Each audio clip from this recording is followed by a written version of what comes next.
Familja shqiptare e pushtuar nga shpirtrat. Dëgjojeni këtë histori. Para disa ditësh kisha bërë një post në Facebook dhe pyesja kush është gjëja më e çuditshme që ju ka ndodhur në jetën tuaj. Dhe kjo zonjë që na ka shkruar, më ka shkruar në privat. Dhe historia është vërtet e çuditshme dhe unë dua t'ja u tregoj. Dua ta ndaj me ju sepse ka ndodhur dhe herë të tjera. Dhe herë të tjera më kanë shkruar, po këtu është vërtet e çuditshme.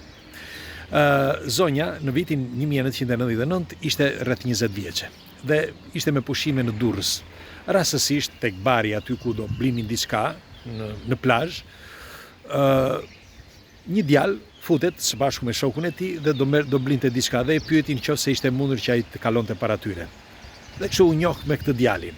Ditën tjetër u pan sërish në të njëjtin bar dhe në të njëjtin orë, që është vërtet e çuditshme. Për më tepër është ai insiston akoma sot që thotë që nuk është se e bëra të qëllimshëm, nuk është se mund të ndoq aty. Rastësisht u takuan sërish. Dhe kur u takuan aty, nuk ndodhi prap, nuk ndodhi gjë.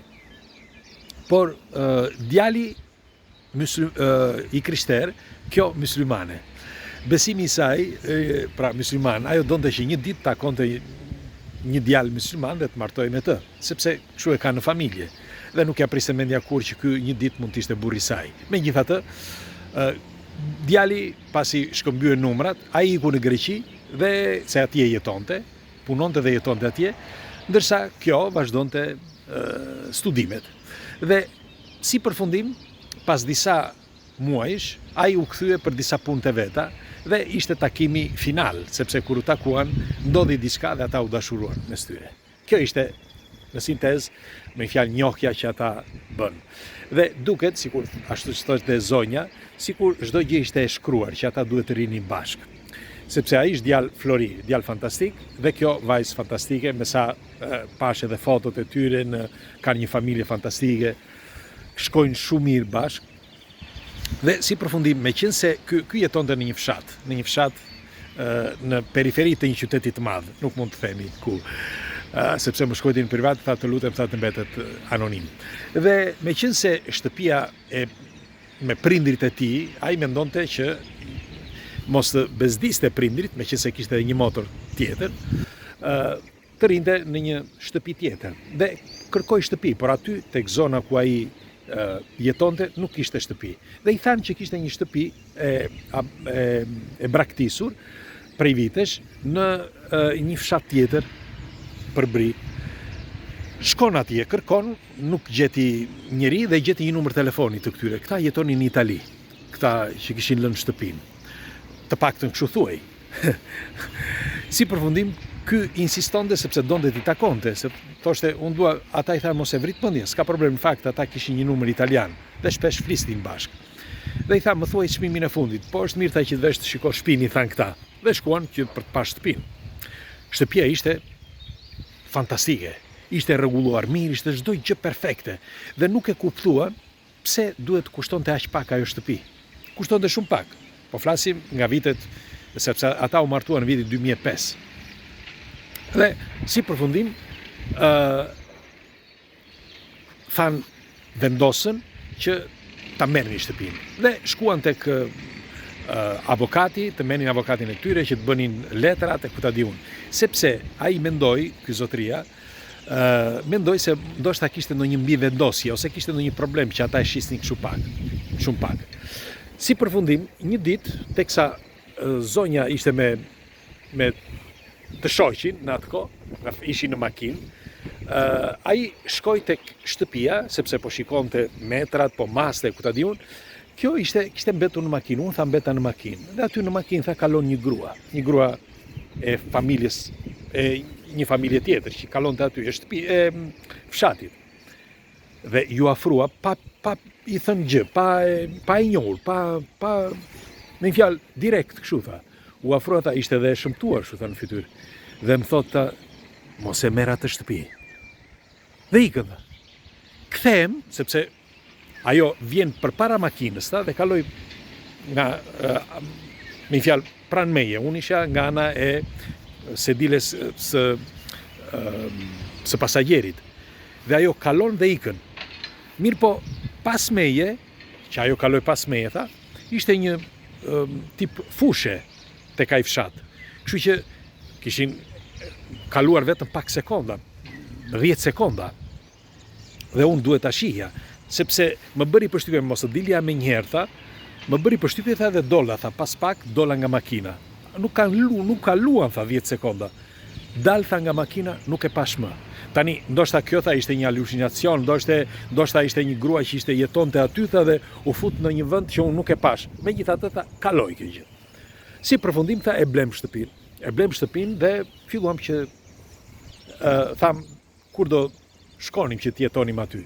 Shtëpia ishte shkëlqyshëm tha. Por megjithatë tha, meqense unë jam pak kështu tha, mendova tha që ta lyeja.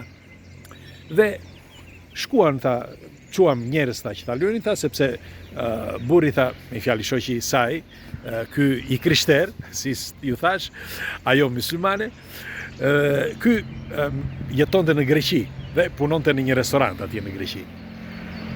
Dhe i tha, më thuaj tha, kur t'jesh gati tha që t'jam kjo së bashku me familjen e saj, filloi që të merrte këta punëtorët që jo t'i çonte, por t'i sugjeronte se çfarë duhet të bëni. Si gjithmonë, në një shtëpi tënde vjen dikush që të lyen shtëpinë. Dhe shkuan këta disa jo nga i fshat aty, por i gjetën nga fshati i burrit. 2 veta. Dhe të dy ishin shok këta dhe shkuan që të lyenin shtëpinë. Që ditën e parë filluan problemet. Që ditën e parë ajo kova që ata lyenin ra për tokë, u bë ra e gjithë, me një fjalë 12 litra sa ishin tha ajo, e gjitha boja në tokë tha, si përfundim tha probleme ku ta diun. Nëse filluan tha, sepse ata filluan që të lyen, menduan se ishte ndonjë ndodhi. Ata ishin nga një dhomë në dhomë tjetër dhe ajo ra. Pa e kuptuar se nuk e shtyti askush. Si përfundim, me disa orë më vonë, filluan dhe problemet e tjera. Megjithatë, njëri nga këta ra nga shkallët dhe u vra në si thonë, në bark. Në bark, po thuaj se ju fut një pjesë e metalit të shkallëve tek Sara. Dhe u vra keq, shkoi në spital, bëri e qepën aty sepse kishte dëmtim, por jo shumë brenda, më fjalë, por vetëm jashtë, sipërfaqësore. Dhe ndodhen edhe probleme të tjera, por ajo nuk dua ta zgjas këtu, por si përfundim e mbaruan shtëpinë ata, por i than në fund fare kur mbyllën punën. U than, shiko, ato që kemi hequr në këtë shtëpi nuk kishim hequr në asnjë vend tjetër. Megjithatë, erdhi pas atyre ditëve që ata kishin lyer shtëpinë, erdhi djali nga Greqia, ai priste që të merrte disa lekë që i kishin dhe u kthye dhe me shpresë që do zgjidhte çfarë do lloj gjë që do për shtëpi, si gjithmonë, të rregullonte shtëpinë, të mobiljet apo ku ta di unë, të merrte disa gjëra të reja dhe pastaj të ikte prapë në punë, që të fillonte prapë nga e para dhe të mirte edhe gruan pastaj atje. Dhe gjatë atyre mbrëmjeve, mos o zot, me një fjalë, e para njerë që si shtoshte kjo, tani, ngrihesh natën ky dhe thoshte pse më prek moti. Bolli thoshte kësaj, ziheshin natën. Ose një mbrëmje, tha kjo, si kur pash syt e kuq të diçkaj, apo të dikush përpara meje. Unë po flija gjumë, tha. Hapa syt në mesin e natës, nuk është se rini me drita ndezur, me drita fikur, dhe dukesh në muzg 2 sy të kuq. U ngrita e të merruar. Ai më thoshte çfarë ke, ti u çmende, e ku ta di unë, si përfundim, nuk objektet që lëviznin, probleme në shtëpi, për pak po ndajshim. Dhe çfarë bëri ky? Përpara se tikte tha në Greqi tha, më la tek prindrit e nuk donte që të rria aty. Unë tha, mund të rria me një nga familjarët e mi, tha, por nuk ndejta, shkova tha tek prindrit që të rria tek prindrit. Kur kthehemi, sepse kthehemi tha me babin tim tha, pas disa ditësh, që të shikonim tha shtëpinë tha. Të shikonim mos kishte vjedhur ndonjëri apo mos kishte ndonjë problem. Po flasim rreth viteve 2005-2006. Si përfundim tha, shikojmë tha dyert dera e hapur dhe dritarja e hapur. Unë mbaj mend ta që i kisha mbyllur mirë. Dritaret ta ishin ato të tipit të fundit ta që nuk hapen, nuk mund të hapen ato dritare, tha. Vetëm duhet t'i hapësh me zor, sepse janë dritare të trasha, tha, me doppio xham etj. Dhe nuk mund të hapeshin. Dhe ne menduam tha se kishte vjedhur dikush asgjë, s'ishte prekur as edhe një gjë. Vetëm fotografitë tona tha kishin rënë. Menduam tha ishte erë. Si përfundim kthehet ai, tha, unë tha doja tha me fjalë kishte ardhur tha në limit. Me fjalë çdo gjë kishte ardhur në limita dhe ne padyshim do ndaheshim me si njëri tjetrit. Erdhi tha ky im shoq tha nga Greqia, ai po bënte letrat për mua tha që unë të veja në Greqi, sidoqoftë tha erdhi tha, ndënjtëm aty tha, mos o zot ato ditë që kemi ndëjtur aty tek në shtëpi. Mos o zot. Dhe tregon 1 milion peripecish që ka hequr gjatë atyre mbrëmjeve. Saqë ky, edhe pse nuk ishte shumë besimtar, nuk është shumë besimtar burri im tha, është ortodoks apo nuk është shumë besimtar, filloi tha që të lutej. Të lutej, ai lutej tha në besimin e krishter, unë lutesh edhe me besimin musliman. Luteshin tha që mos na ndodhte gjë, sepse hoqëm pikën e zezë. Unë tha me shenja në për trup, me shenja. Ai më thoshte kush ti ka bërë shenjat. Ngrihesh në mëngjes thosh kush ti ka bërë to shenja. Me si ngjyrë vjollc. Sikur të më kishte rraur dikush, më kishte kapur me duar dikush. Dhe e kisha në veri dhe lahesha çdo 5 minuta. Thoshte kjo. Si përfundim, menduam tha, sepse i tham babait tim tha dhe babai im tha e mori vesh me njerë dhe tha shiko tha, shtëpia tha është ka shpirtër të këqij, me fjalë lëvizin shpirtër të këqij. E di, dikush nga ju tani nuk do e besoj. Po unë do them çfarë ka treguar zonja, e kam në Messenger. Si përfundim, mblodhi disa gjëra dhe shkoj tek një hoxh. Nga ai vendi aty shkoj tek një hoxh tjetër, sepse as ai nuk e zgjidhi. Pastaj tek një hoxh tjetër etj. Shkuan aty hoxh, priftërinj, çfarë i them unë, dhe si thonë, spërkatën atë vend aty, duke bërë rite të ndryshme. Mirë, pas riteve, qoftë të hoxhve dhe qoftë edhe të priftërinjve, ata që nga i moment, pra sepse ata nuk donin të shkonin më, si thot zonja, aty 3 muaj tha pa vajtur asnjëherë, tha, nuk shkua më. Me fjalë as të shikonim ta se kishin frikë. Si përfundim tha, pas 3 muajsh, sepse donim ta shisnim dhe e kishin bërë të gjitha letrat gati tha për ta shitur. Normal tha i do ta shisim pak më shumë nga sa e kishim marrë, sepse të minim shpenzimet që kishim bërë tha. Kur takuam këta zotërinj, këta nuk na kishin thënë gjë tha, por kur i takuam për herë të dytë tha, që kur pasi gjithë këto peripeci, na treguan tha që ata njëri nga këta ishte tha në Itali që punonte në Itali, por të tjerët ishin diku tjetër, kishin vajtur në qytet dhe kishin marrë shtëpi me qira, sepse nuk rrinin dot aty dhe u treguan që nuk rrinin dot. Si përfundim, mësuan që nën atë shtëpi pas ka qenë varreza të lashta nën atë shtëpi. Dhe ata kur kishin bërë themelet e shtëpive, kishin gjetur me 10 skelete aty poshtë. Dhe askush nuk e shpjegon se të gjithë ato